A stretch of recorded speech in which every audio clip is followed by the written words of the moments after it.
이것이 굉장히 중요하다 느껴야 될 것은 하나님께서 하나님의 절대 주권을 가지고 우리 보이지 않는 이면에서 여전히 여호와의 열심으로 역사하고 있다는 사실이에요. 결국 모든 것이 주님께로부터 와서 주님께로 돌아간다는 이 바울의 세계관이 그대로 들어있습니다.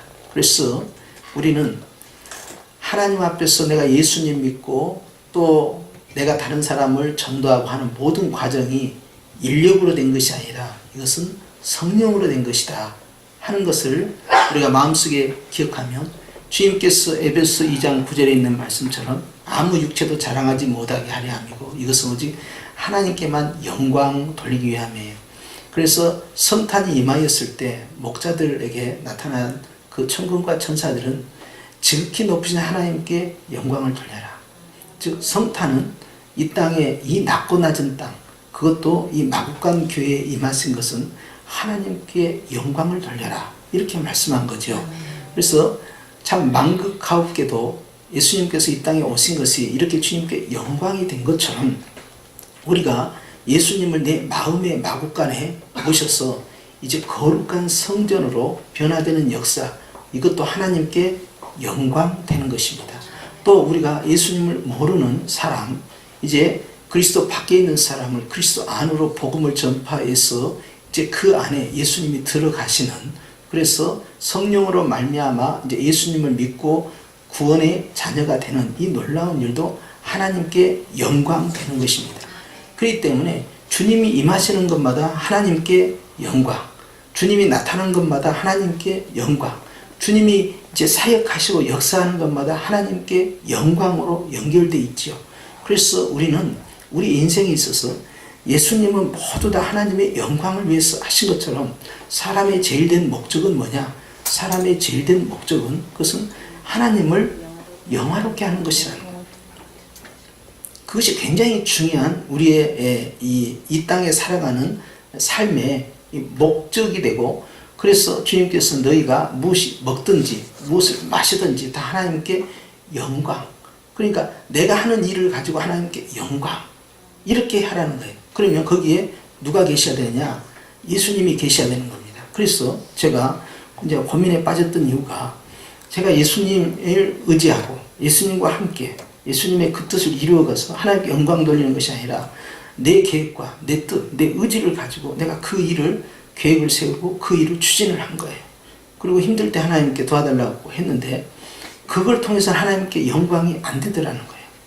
그래서 그 일 가운데 주님이 함께한다. 가령 여러분들이 오늘 이 예배를 끝나고 이제 집에 돌아가셔서 이제 저녁 식사 준비를 하면서 설거지도 하고 쌀도 씻고 반찬도 하고 이제 꺼내서 먹고 TV도 보고 이제 드라마도 보고 막 이러실 거 아닙니까?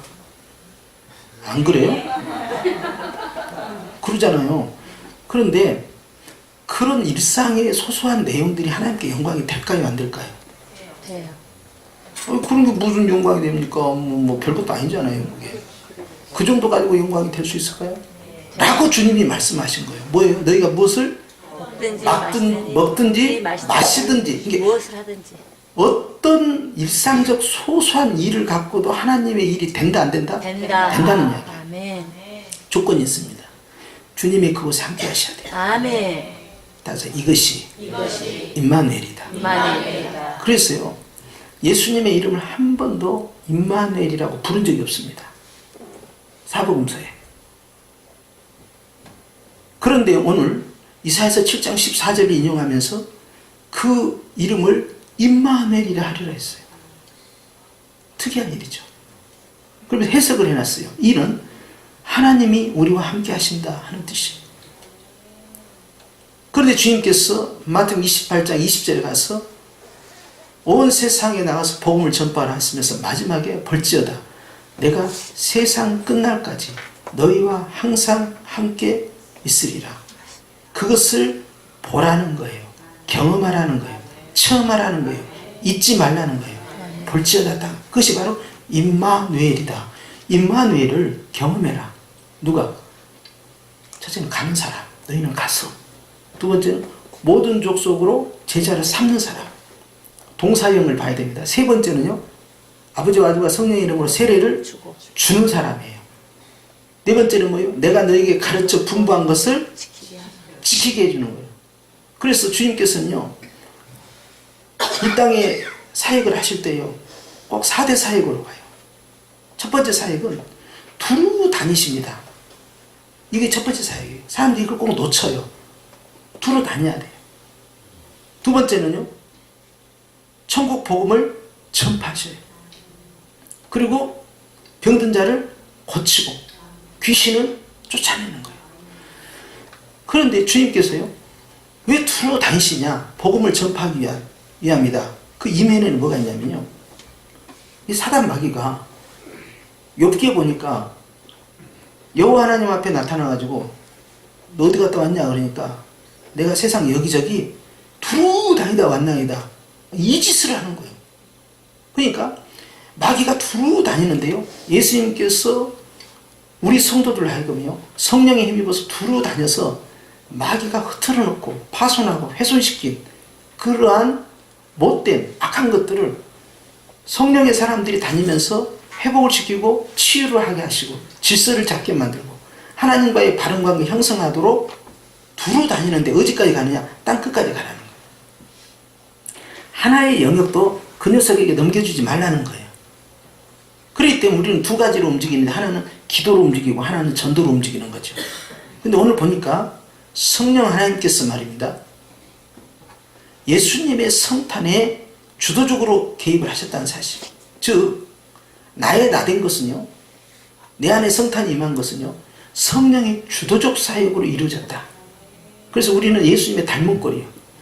성령 하나님께서 부활도 말이죠, 로마서 1장 4절에 보면 성결의 영으로서 예수님을 부활시켰다고 그랬어요. 성결형이신 성령님이 예수님을 부활시키는데 결정적 주도 역할을 하신 것처럼 우리가 거듭나고 우리가 영생의 복을 누리는 것도 성결형이신 성령님께서 주도적으로 하신 것이기 때문에 내가 한 것이 아니에요. 내 믿음이 결정한 게 아니에요. 하나님의 은혜로 결정된 거예요. 하나님께서 믿음의 은사를 주셔서 그 믿음이 작동되게 한 것뿐입니다. 그렇기 때문에 자랑할 것이 아무것도 없다라고 고백하는 거예요. 그래서 오늘 18절의 말씀은 철저히 성령으로 시작됐다. 처녀가 아기를 낳는 것은 성령의 역사로 모든 원죄를 차단하고, 그래서 그 안에서 예수님께서 탄생할 수 있도록 주님께 성령 하나님께서 잉태를 시킨 것이다 하는 걸 전제하는 것 때문에 죄가 없으신 하나님, 그래서 히브리서에 그분은 죄를 알지도 못하시는 분이다. 그래서 무흠 제사를 드리게 되고, 또 무흠한 제사장이 이 무흠 제물을 갖다 드리니 당사자인 예수님께서요, 완전한 제사장이면서 완전한 제물이 되어서 하나님 앞에 당신을 번제로 드려서 우리의 모든 죄를, 과거의 죄, 현재의 죄, 장차질 미래의 죄까지요, 그것을 한꺼번에 단번에 제사를 완성하셨다 라고 함으로써 늙어봐야 아는 것도 아니고 죽어봐야 아는 것도 아니고 가봐야 아는 것도 아니고, 우리는 이미 지금 예수님을 믿는 순간 과거로부터 미래의 죄까지를 다 용서함을 받았고, 아멘이 나와야 장로교인이야. 받았고, 구원의 완성을 이야기하고 있어요. 구원의 미완성이란 건 없어요. 자, 보십시다. 아기가 엄마 뱃속에서 태어났어요. 인간이요, 인간이 아니요? 인간이에요. 그러면 이 아기가 동사무소 출생신고회가 호적에다가 올라갔어. 이제 국민의 권리로서 인간이요, 인간이 아니요? 인간이에요. 인간. 우리는요, 성령 안에서요, 딱 출생을 했어요. 그리고 우리의 하늘나라 호적에 우리 생명체, 우리 이름이 딱 기록된 순간에요, 우리는요, 천국 백성이에요. 변개, 바뀌지 않는다. 여러분, 그러니까 불안해하면 안 돼요. 근데 목사님, 가다가 잘못 믿어갖고 죄 짓고 회개 안 하면, 회개 안 한 거 엄청 많아. 사실 한번 까볼까요? 잊어버리고 사는 것도 많고요, 죄인지 죄가 아닌지도 모르는 것도 엄청 많아요. 그래서 알고 지은 죄, 모르고 지은 죄, 큰 죄, 작은 죄, 가까이 있는 멀리 있는 죄, 하늘 죄, 땅의 죄, 영의 죄, 육의 죄, 기억하고 있는 죄, 기억하지 못하고 있는 죄까지, 과거로부터 장차지을 미래의 죄가를 한꺼번에 주님이 이 제사를 완성하신 거예요. 그래 되풀이되지 않는다는 거예요. 아멘. 할렐루야. 아멘. 여기까지 아멘을 안 해주면 복잡해지는 거죠. 여러분, 성령 하나님께서요 우리를 예수님을 잉태케해서 출생시킨 것처럼 우리 또한 영으로서요 우리를 잉태케해서 출생하는, 즉 거듭나게 만드는 역사를 성령님이 주도하셨다. 우리는 이것을 두 글자로 말합니다. 은혜라고 해요. 은혜는 하나님이 아무 조건 없이 거저주시는 선물이다. 아멘. 무조건적 사랑을 말할 때 은혜라고 말을 합니다. 그래서 내가 은혜 받았다 그 말은 이유도 없이 조건도 없이 자격도 없는데 하나님께서 일방적으로 신령한 것들을 부어줄 때 나 은혜 받았다 이렇게 표현하는 거죠. 그래서 우리 주님께서는 오늘 이 예수님의 탄생을 통하여서 강조하는 것이 바로 성령의 역사다. 19절 읽습니다. 시작. 그의 남편 요셉은 의로운 사람이라 그를 드러내지 아니하고 가만히 끊고자 하여 뭐 한다고요? 그래서 예수님이요 하마터면 낙태가 될 뻔했어요. 근데 감사하게도 낙태가 안 됐어요. 20절 시작. 이 일을 생각할 때에 뭐 할 때에? 생각만 해도 죄를 져요. 육신의 생각은 사망이에요. 영의 생각은 생명과 평안이에요. 요셉은 의로운 사람인데 자기가 의로운 사람인 요셉이 아무리 생각을 해도요 하나님의 지혜에 따라갈 수가 없어요. 자기는 좋은 뜻으로 생각했지만 그것이 범죄예요.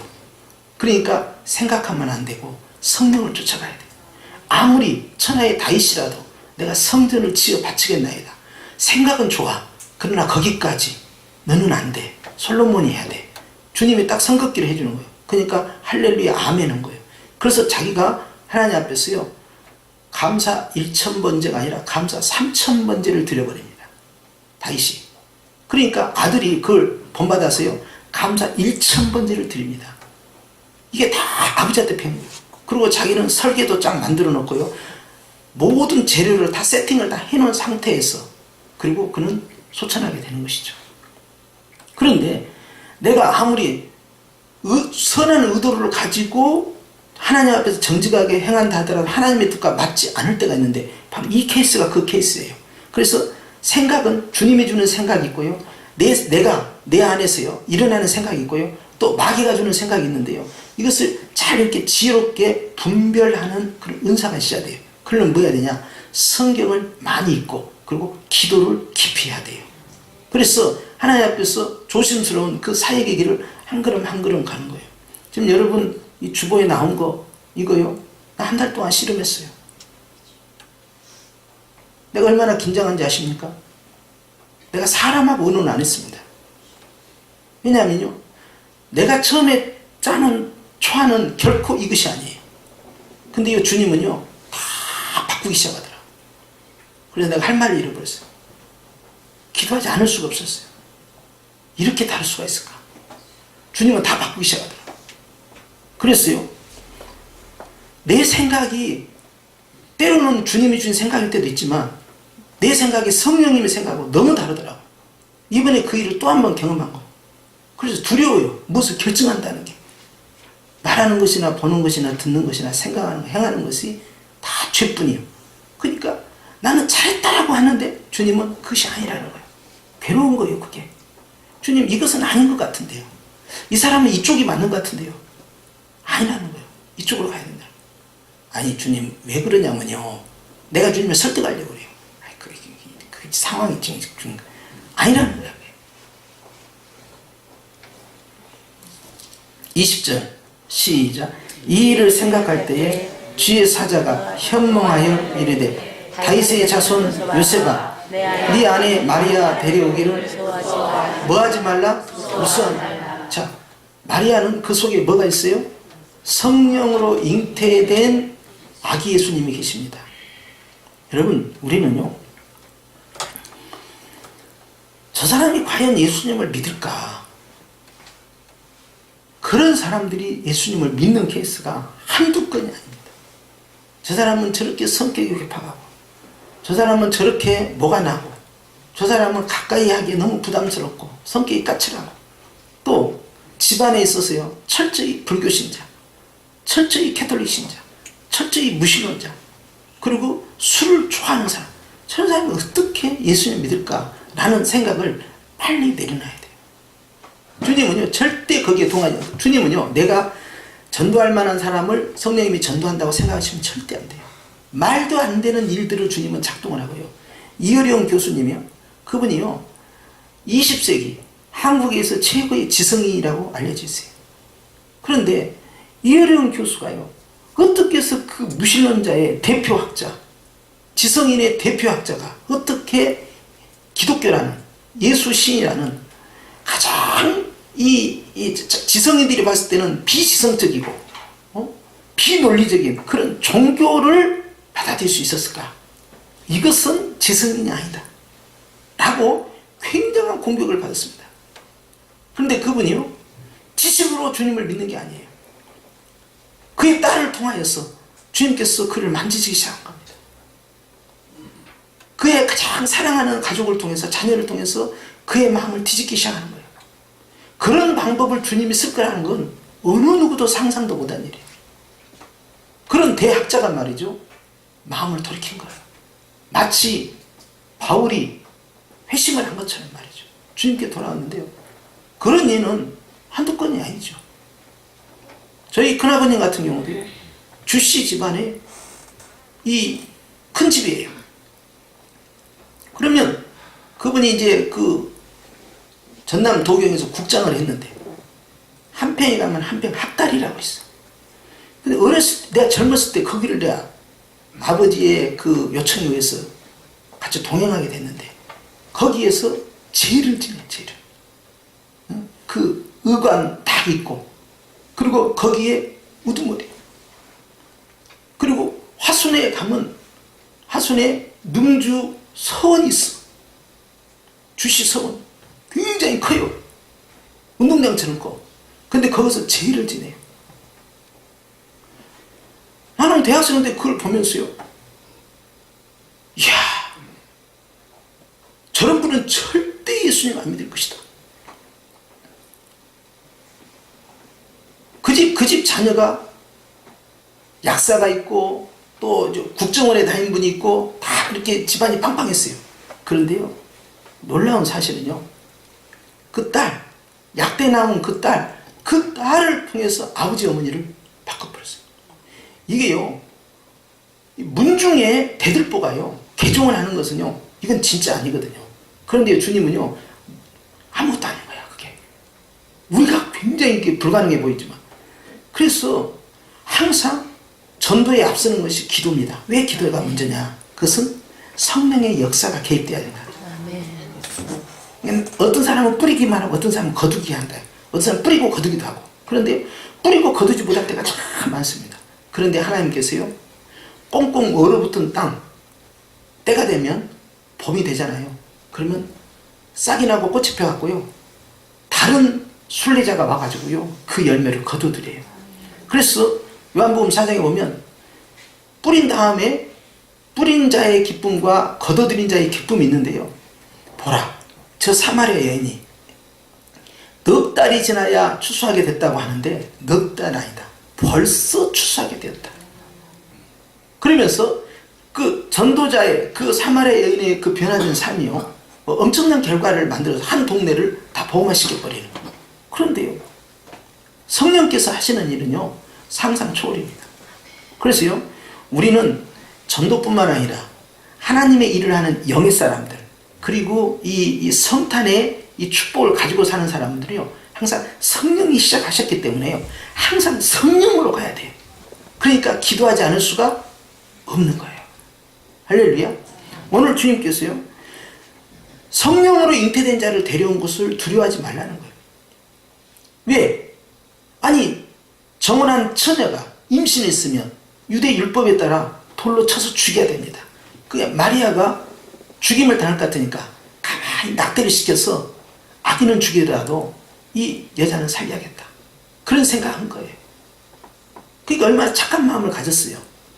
막 정죄하고 말이에요. 너 어디 가서 바람 폈어. 응? 이 씨가 누구 씨야? 막 이렇게 따질 수도 있잖아요. 아, 안 그래? 착하다. 그런데 요셉은 한마디도 하지 않고 조용히 끊으려고 했어요. 주님이 그 선한 마음을 보고 의롭다. 그러나 의롭다고 해서 옳은 것은 아니야. 착하지만 그러나 요셉아, 이 케이스는 네가 생각하는 그 케이스가 아니다. 불륜관계도 아니고 성폭행 관계도 아니다. 이것은 성령으로 잉태된 거야. 그리고 요셉이 듣도 보지도 못한 이야기를 들으니까, 그러니까 얼마나 두렵겠어요. 성령이 역사했다는데 자기가 그것을 끊어버리면 안 되잖아요. 그러니까 데려온 걸 두려워하지 말라 하니까 마리아를 자기 아내로 받아들인 거예요. 만약에 이 치유의 과정이 없잖아요. 그러면 한 1년 지나서 마리아, 근데 제 애비는 누구야? 아니 진짜요. 한 5년 지나고 닮은 것이 나 안 닮은데 애비는 누구야? 아니, 우리 둘이한테냐고. 10년은 돼갖고, 아니, 혈액형 검사하는데 우리 둘 혈액형에서 안 나올 혈액형이 나왔거든요. 내가 다 용서할게. 다 용서해. 난 용서해서 지금까지 왔잖아. 근데 누구야? 나 같으면 그럴 것 같아. 누구냐고 계속. 그것은요, 치유가 안 된 겁니다. 용서가 안 됩니다. 안 물어봐야 되거든. 그런데 주님이요, 먼저 요셉의 마음을 치유를 해버려요. 요셉아, 불륜이 아니다. 남녀관계에 그걸 통해서 잉태된 것이 아니고 성령 하나님께서 잉태시킨 거다. 너는 그 마리아를 부정하게 여기지 마라. 오해하지 마라. 쐐기를 박아놓은 거야. 그러니까 이제 마리아를 볼 때 부정한 여인, 가늠한 여인을 보지 않고 어떻게 보았어요? 마음 쫙 밑바탕에서 성령으로 잉태된. 그러니까 자기보다 레벨이 높은 거야, 이 여자가. 그러잖아요. 자기는 그런 경험 해봤어? 안 해봤지? 근데 이거는 천사를 통해서 수태고지를 받고 말이에요. 천사를 통해서 말이죠. 그 이야기를 다 들었단 말이야. 가브리엘 천사가 다 알려줬고, 그리고 성령으로 잉태됐던 게 굉장히 특별하잖아요. 그러니까 부인을 구박하겠어요, 안 하겠어요? 안 한다니까. 그러니까 그 뒤로 부부관계가 잘 돼갖고 애를 많이 낳았어. 애를 많이 낳았는데, 아니, 저 송당에서. 아, 그게 친동생이 아니라네. 이게 좋다. 우리가 원어를 가면 갖다 보자. 원어를 딱 하다 보니까 친동생 원어야, 이게. 친동생이에요. 그러니까 예수님께서 그랬잖아요. 미쳤다는 소리를 듣고 마리아가 쫓아오니까 누가 내 모친이며 누가 내 형제며 누가 내 자매냐. 여기 하나님의 말씀을 붙들고 있는 자들을 보라.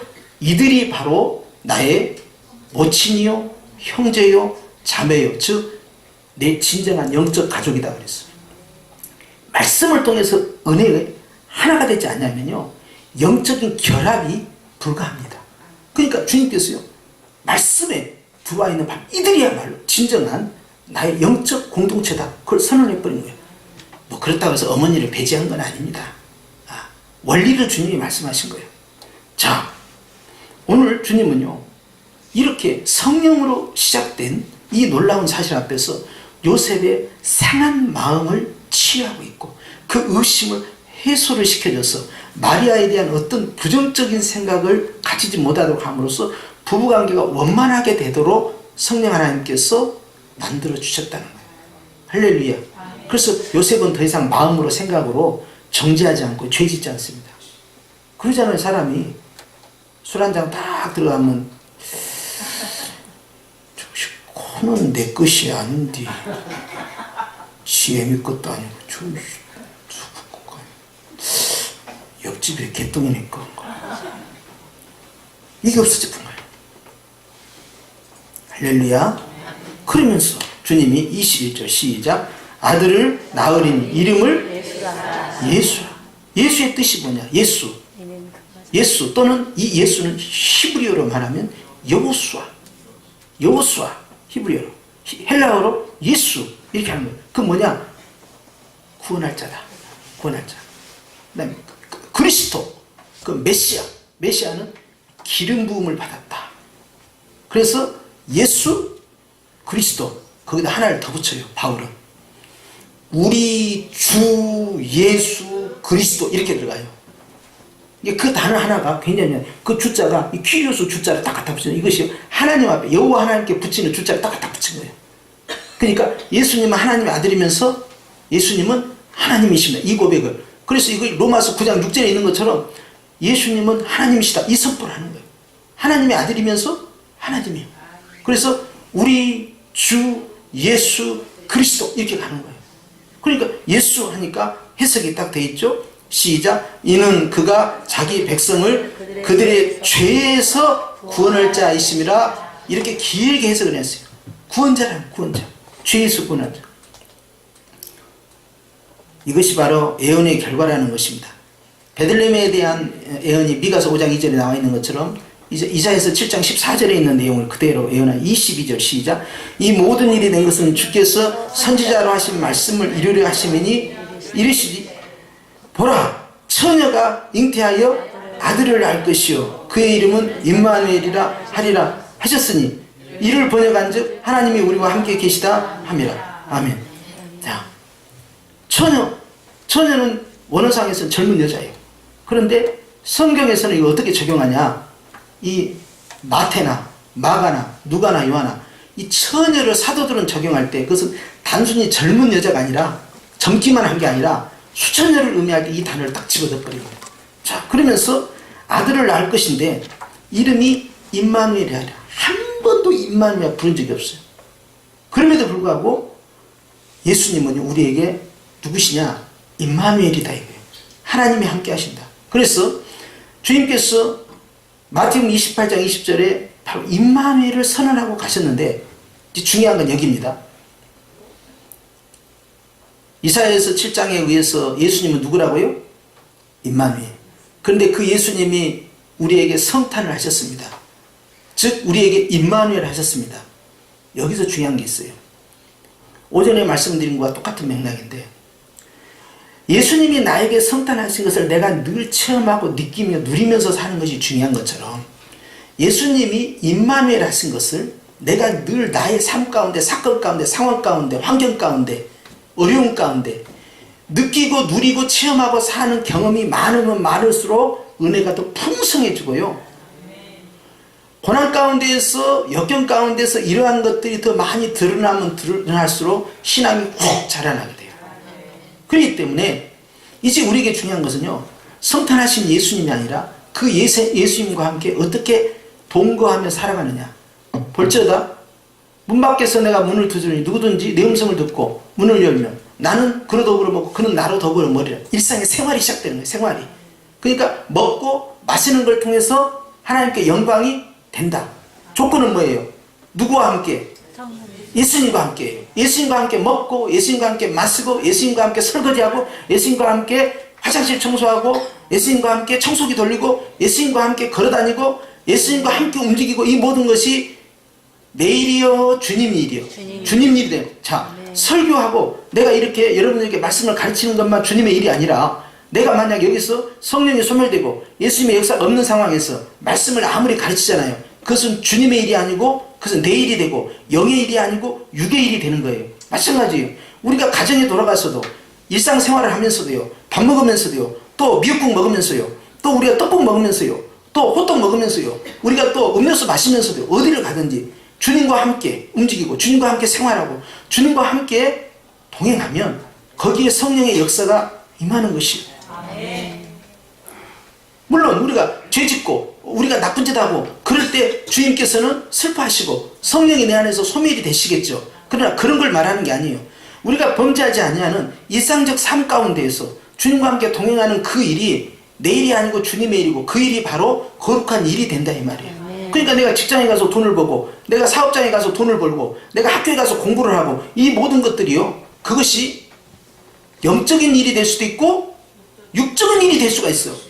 그것을 어떻게 만들 거냐? 영의 일로 만들 거냐? 육의 일로 만들 거냐? 그러면 영의 일로 만들려면 누가 계셔야 돼요? 예수님이. 왜? 성령 하나님은요 그리스도의 영, 그러니까 그리스도의 영이신 성령님은요 꼭 예수님을 드러내기를 원해요. 그렇기 때문에 예수님이 계신 곳에 성령의 역사가 일어나니까 임마누엘을 내가 누리면서 살면요 지금 하고 있는 그 일이 내일이 아니고 주의 일이야. 아멘. 우리는 그것을 미션이라고 합니다. 아멘. 여러분 그게 하나님 앞에서 우리가 사명이에요. 그러니까 여러분 우리가 생각할 때 기도하고 전도하고 이렇게 구체적으로 교회 안에서 직접적인 일을 하는 것도 귀한 사역이지만 이제 그 외에 우리의 소소한 모든 삶 가운데 늘 주님과 함께 움직이고 주님과 함께 그 일을 진행해 나가면 그 일이 내 일이 아니고 주님의 일이고 그 일이 바로 하나님의 거룩한 주의 일이 되더라 하는 이야기. 아멘. 반대로는 아무리 교회 안에서 내가 선한 일, 착한 일, 아름다운 일, 내 직분을 다 감당한다 해도 성령이 소멸돼 버리고 거기에 예수님께서 함께하는 임마누엘의 역사가 소멸돼 버린다면 지금 나는 육의 일을 하고 있는 것이고 그 일은 주님의 일 같지만 겉으로는 실상은 주님의 일이 아니라는 거예요. 그 첫 번째 적용된 사람이 저죠. 그러니까 내가 말씀을 증거하고 내가 예배를 인도할 때 가장 신경 쓰는 것은 성령님께서 임재하셔야 돼요. 주님이 함께 하셔야 돼요. 여기에 모든 것이 초점이 맞춰져 있는 거예요. 거기에서 성공과 실패가 결정되는 거예요. 그렇기 때문에 여러분 오늘 주님께서는요 그걸 말씀하는 거예요. 그 이름이 임마누엘이다. 그런데 이제 그 임마누엘이 나의 삶 가운데 녹아 들어와서요 내가 그 임마누엘을 풍성하게 누려야 됩니다. 어느 곳에 가든지 나와 함께 하시고 세상 끝날까지 내가 이 세상을 떠날 때까지 임마누엘을 경험하고 죽는 순간까지 임마누엘을 경험하면서 죽는 바로 이와 같은 삶이 성도에게 있어서 최고의 아름다운 복이다 이 말이에요. 아멘. 그래서 주님께서요 이제 이 일을 통하여서 이제 요셉을 깨닫게 하시고 요셉으로 하여금 이제 아내를 받아들이게 만들고 그리고 이제 이 요셉이 마리아와 함께 이제 메시아의 그 오심에 이제 그 길잡이 노릇을 하면서 인류 구원을 향한 중요한 이제 일꾼으로 쓰임 받는데 마치 세례 요한이 광야에서 이제 외치는 나팔이 되고 또 주의 길을 이렇게 펴는 자가 되는 것처럼 말이죠. 이 요셉이요, 이 아내를 도와서요, 이제 세례 요한과 같은 이 가정의 세례 요한과 같은 말이죠. 주의 길을 예비하는 자, 주의 길을 펴는 자. 그래서 예수님의 구원 사역에 결정적 역할을 하게 되는 그러한 사명자로 쓰임 받게 되는 것입니다. 그러면서 우리는 이 임마누엘 예수님이 이제 요셉을 뛰어넘어서 마리아를 뛰어넘어서 이제 우리의 가정 가운데, 우리의 삶 가운데, 우리의 생활 가운데 그분이 구체적으로 오기를 원하는 것이죠. 사랑하는 성도 여러분,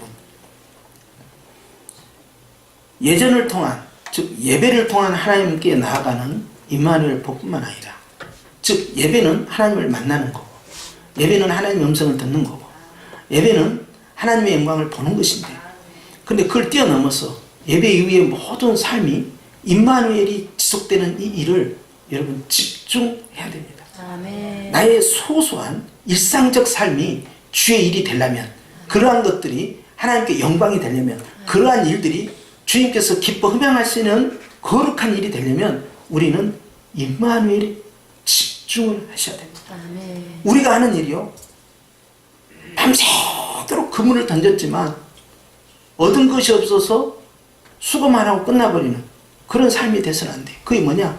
바로 내가 아무리 사업을 잘하고, 내가 아무리 돈을 많이 벌고, 내가 아무리 자녀들을 잘 키운다 하더라도, 내가 부자와 같이 갑자기 주님이 너 이 세상에서 뭐 하다 왔느냐? 그러면 할 말이 없어. 그렇게 되면 안 되거든요. 그러나 주님과 함께 생활하고 주님과 함께 나가면요, 거지 나 사러 가. 그의 가난한 가운데, 그의 질병 가운데서 그의 신앙이 그 속에 자리 잡고 있었단 말이에요. 그러니까 하나님께서 그걸 받으시는 거예요. 우리는요, 어떠한 삶의 모양이든지 우리의 살아가는 모든 인생이 의미 있게 하나님 앞에 올라가려면 임마누엘을 잊어서는 안 됩니다. 아멘. 따라서 합시다. 임마누엘. 임마누엘. 임마누엘. 임마누엘. 그것이 우리 죽는 순간까지 진행되어서 하나님이 나와 함께 하심을 눈 감는 그 순간까지 느끼고 깨닫고 확신하고 이 세상을 떠난다면 그 사람의 인생은 잘 살다가 가신 거예요. 그런 복이 저와 여러분에게 있기를 주의 이름으로 축원합니다. 기도하십시다. 하나님 아버지,